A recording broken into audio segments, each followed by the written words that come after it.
Merci Alain. Merci Alain.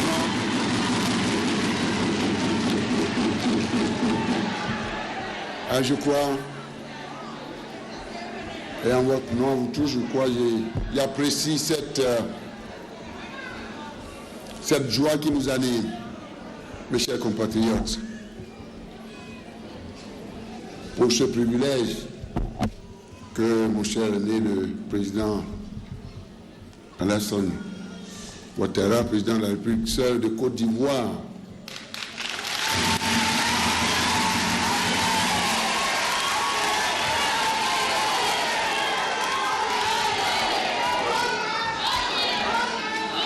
alors, c'est un privilège doublé de celui de ma chère belle-sœur, Dominique, la première dame de Côte d'Ivoire.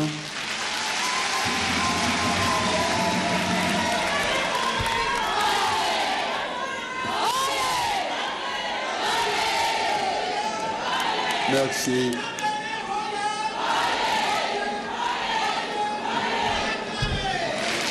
Merci. Je crois que c'est une belle occasion pour nous de dire merci à nos sœurs, nos chères mamans de Côte d'Ivoire aussi, qui certainement manquent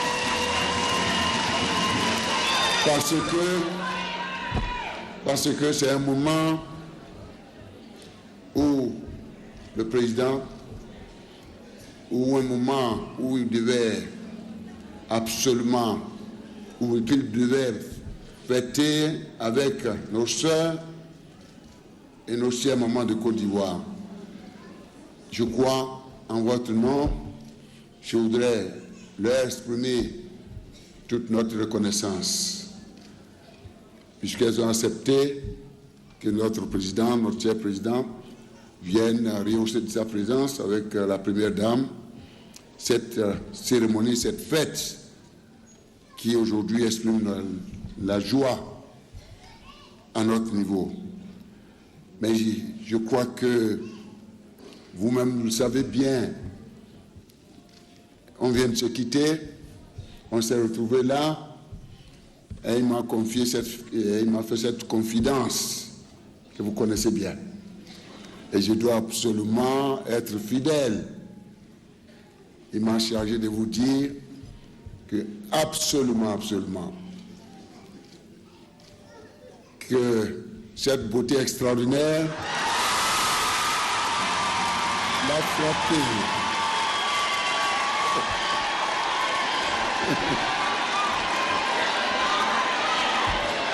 Il a été frappé par cette beauté, une beauté extraordinaire. Vous voyez, depuis le haut jusqu'en bas, et je lui ai dit, mon cher grand frère, je crois que vous m'avez habitué à cela, et que absolument extrêmement belle,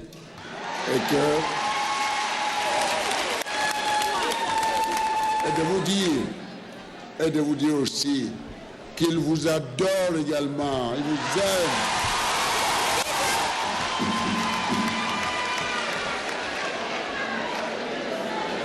Merci beaucoup. Monsieur le Président de la République de Côte d'Ivoire, merci d'avoir accepté de rehausser de votre présence cette journée mondiale de la femme. Ma chère belle-sœur, Dominique, merci. Je crois que votre présence nous agrée infiniment. Je voudrais saluer également la première dame du Bénin, Chantal Gaï, ma chère sœur, Lucentia, présidente de l'Institut de la femme, Madame la ministre de la famille, sans oublier le représentant de nos partenaires techniques et financiers, dont je salue ici d'ailleurs la présence, messieurs les ambassadeurs, représentants des institutions internationales, Merci d'avoir accepté de rehausser de votre présence cette cérémonie. Je salue les présidents de nos institutions. Et je le dis, mes chers mamans, au nom du Premier ministre, au nom du ministre d'État, au nom de mesdames, messieurs les ministres, de mon gouvernement, à vous tous, j'ai dit grand merci. Sans oublier nos honorables députés, naturellement, qui ont accepté de rehausser de leur présence cette journée que nous fêtons ensemble.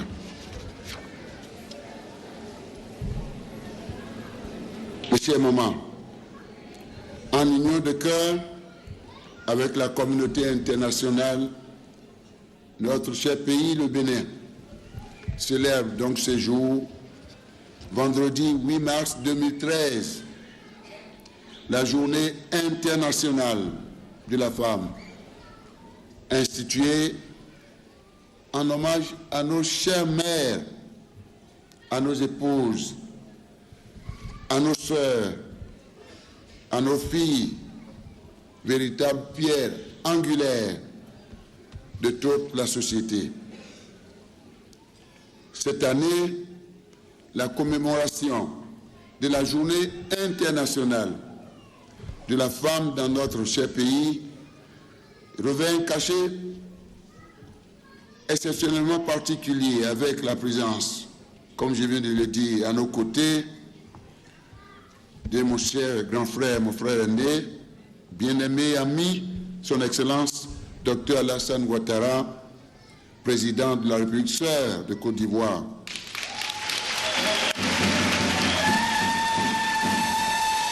Le président en exercice de la Communauté économique des États de l'Afrique de l'Ouest, la CEDEAO, en visite d'État au Bénin, accompagné de son épouse, notre très chère sœur, ma belle-sœur Dominique Ouattara. En votre nom, à tous et au nom de la nation, je voudrais souhaiter la bienvenue à nos illustres hôtes. Il a exprimé notre reconnaissance pour avoir spontanément accepté de prendre part à ces manifestations commémoratives dans un esprit de solidarité et de fraternité. C'est le lieu de renouveler de vive voix à mon cher aîné les félicitations de la nation béninoise pour la confiance renouvelée en lui tout récemment par mes chers collègues et moi-même, en le reconduisant à la tête de notre organisation sous-régionale, la CEDEAO, aujourd'hui à la croisée des chemins. Dans un contexte marqué par des défis majeurs en matière de sécurité, de paix et de stabilité. Votre choix, Monsieur le Président, témoigne, si besoin en était encore, de la reconnaissance de vos hautes qualités d'homme d'État, ainsi que votre leadership pour assumer cette lourde et exaltante mission au sein de notre sous-région. Encore une fois, toutes nos félicitations. Monsieur le Président, Mesdames les Premières Dames, distingués invités, Mesdames et Messieurs, comme vous le savez, l'institution de la Journée internationale de la femme est la concrétisation de la prise de conscience par la communauté mondiale sur la nécessité de libérer les femmes des pesanteurs sociologiques et mentales en vue de promouvoir leur dignité, leur épanouissement et leur rôle incontournable dans l'évolution quantitative de la société et qualitative de la société. À cet effet, il est proposé cette année à notre réflexion et à notre méditation le thème suivant. Une promesse est une promesse. Il est temps d'agir pour mettre fin à la violence contre les femmes. Ce thème interpelle nos consciences et vise à renforcer l'engagement de la communauté internationale à mettre fin à la violence contre les femmes sous toutes ses formes. Dans son acceptation onusienne, la violence faite aux femmes est définie comme tout acte dirigé contre le sexe féminin, quel que soit son âge, et lui causant ou pouvant lui causer un préjudice ou des souffrances physiques, sexuelles ou psychologiques, y compris la menace de tels actes, la contrainte ou la privation de liberté, que ce soit dans la vie publique ou dans la vie privée. La violence se produit partout, sans égard pour la classe sociale, l'origine ou la culture. Elle fait ainsi obstacle à la réalisation des objectifs d'égalité, de développement et de paix. Elle constitue donc une violation des libertés et des droits fondamentaux des femmes. Vous convenez donc avec moi que ces violences ont des conséquences néfastes sur la santé de la femme, sur ses capacités d'action dans le développement familial, local et national. Ainsi, aujourd'hui, dans le monde, et selon les statistiques de l'Organisation des Nations Unies, 50% des agressions sexuelles sont commises sur des filles de moins de 16 ans. Environ 600 millions de femmes vivent encore dans des pays où la violence domestique n'est pas considérée comme un crime. 70% des femmes ont subi des violences physiques et ou sexuelles au moins une fois au cours de leur vie. Au Bénin, mon pays, selon une étude réalisée en 2010, près de 69% des femmes ont subi au moins une fois dans leur vie des violences juste parce qu'elles sont femmes. Les plus récurrentes de ces violences sont physiques, morales et économiques. Elles altèrent ainsi l'intégrité corporelle, désintègrent les familles, engendrent l'enfance malheureuse, aggravant ou aggravent la pauvreté et freinent le développement. Face à ces constats, mon pays, le Bénin, en application des dispositions de la Constitution du 11 décembre 1990, qui consacre l'égalité de tous, sans distinction de sexe, a renforcé l'environnement juridique en faveur de la protection et de la garantie de la dignité de la femme à travers plusieurs textes de loi, dont la loi portant prévention et répression des violences faites aux femmes.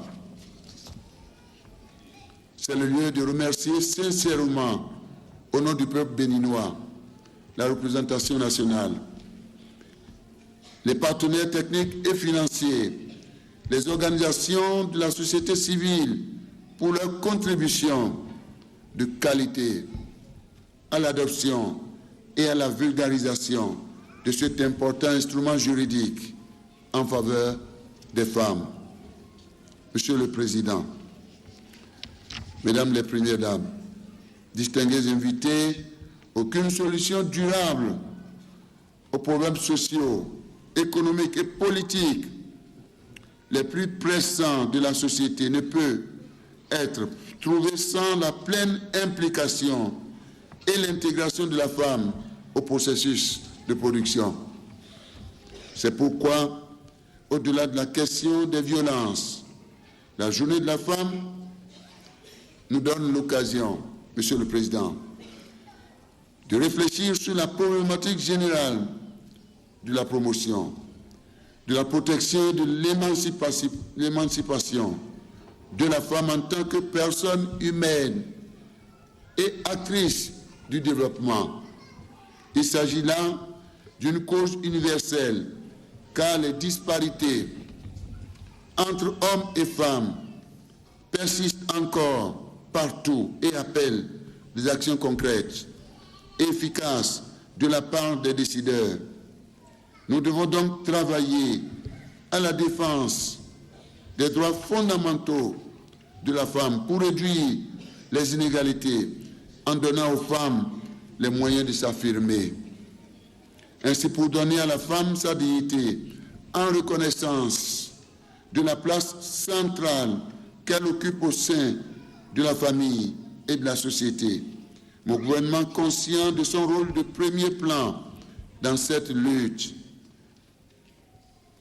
n'a cessé de multiplier les initiatives. Ainsi, en vue du renforcement du cadre institutionnel, il a été procédé à l'adoption d'une politique nationale de la femme assortie d'un plan d'action, à la création d'un institut national de promotion de la femme, dont je salue ici Madame la Présidente, et à la création d'un Conseil national de promotion de l'équité et de l'égalité du genre, chargé de doter toutes les structures publiques et les administrations locales de cellules focales devant veiller à la prise en compte du genre dans les politiques et programmes de développement. Par ailleurs, il est à noter l'intégration du genre dans les différentes générations de stratégies de réduction de la pauvreté. Dans le domaine de la santé, nous reconnaissons que les femmes demeurent encore confrontées à de multiples difficultés. Cependant, des actions ont été menées par mon gouvernement, notamment la mesure de la gratuité de la césarienne, prise depuis plusieurs années et ayant permis de réduire le taux de mortalité infantile